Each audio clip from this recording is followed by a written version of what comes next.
আমি প্রথমে 8.13% কে ভগ্নাংশে প্রকাশ করব।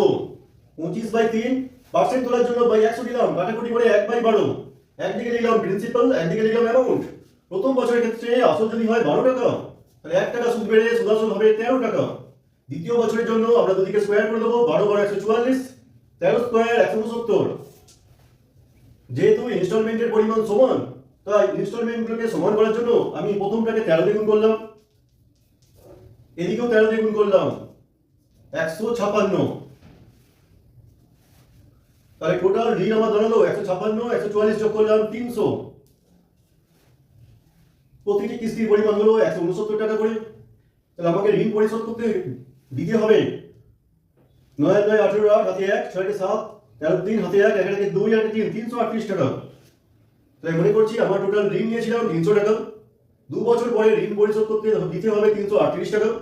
প্রত্যেকটি কিস্তির পরিমাণ 169 টাকা করে। আমাকে প্রশ্নে বলা হয়েছে মোট ঋণের পরিমাণ হলো 1200 টাকা। এই 1200 টাকাই হলো 30 ইউনিটের মান। আমাকে নির্ণয় করতে হবে প্রতিটি কিস্তির মান, অর্থাৎ 169 টাকার মান।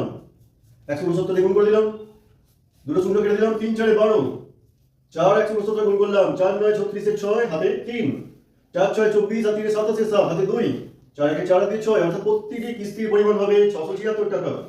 অপশন নম্বর ডি হলো সঠিক উত্তর।